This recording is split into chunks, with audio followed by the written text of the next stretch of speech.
அதிமுக கூட்டணியை திட்டமிட்டு உடைக்க ஆரம்பிச்சிட்டாரு ஸ்டாலின். போன 2021 தேமுதிக 15 சீட்டுன்னு பேசி கொடுத்தாச்சு. அதிமுக கூட்டணியில் ஒரு ராஜ்யசபா ஒத்துப்பிட்டாங்க, கையெழுத்து போட வேண்டியது. ஸ்டாலின் சசிகலாவுக்கு ஃபோன் பண்ணி, நல்லா புரிஞ்சுக்கங்க எல்லாருமே, சசிகலா அவர்களுக்கும் ஸ்டாலினுக்கும் அரசியல் ரீதியாக நெருங்கிய தொடர்பு வச்சுருக்காங்க. கூட்டணிகளை உடைக்கும் வேலையை ஸ்டாலின் சொன்னால் சசிகலா செய்கிறாங்க. போன தடவை தேமுதிக அதிமுக சேர இருந்ததை கடைசி நேரத்தில் ஸ்டாலின் சசிகலாட்ட பேசி கோடிக்கணக்கான பணத்தை கொடுத்து தேமுதிகவை டிடிவி தினகரன் கட்சியில் போய் சேர வச்சு அதிமுக ஓட்டை பிரித்து பண்ணார். அதை பிரிக்காமல் இருந்தது தான் ஸ்டாலின் முதலமைச்சராக வந்திருக்க முடியாது. போன தடவை கூட்டணியை உடைத்தது கலைஞர் தான் ஸ்டாலின்.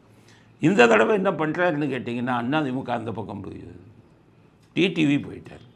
எல்லோரும் அந்த பக்கம் போயிட்டாங்களே, ஜெயிச்சிருவாங்களேன்னு பயந்துட்டு சசிகலாவை தூண்டி விட்டு எலெக்ஷன் வரை இதுவரை வாயை திறக்காமல் இருந்த சசிகலா இப்போ போய் ஒவ்வொருத்தரையாக பார்க்க ஆரம்பிக்கிறாங்க.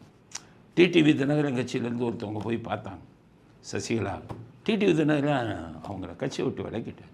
அது நம்பிக்கை துரோகம். ஏன்னா சசிகலா இல்லைன்னா டிடிவி தினகரன் இல்லை, அவங்க பணம் தான் இவர்கிட்ட விளையாடுது. இருந்தாலும் அரசியலில் நம்பிக்கை துரோகம் எல்லாம். அதனால் அவர் நம்பிக்கை துரோகம் பண்ணிவிட்டு சித்தியை பார்த்தவங்களையே சஸ்பெண்ட் கட்சியை விட்டு விலக்கிட்டார். ஆனால் சசிகலா எல்லோரையும் ரகசியமாக சந்தித்து கொண்டிருக்கிறார்னு செய்தி வந்திருக்கு.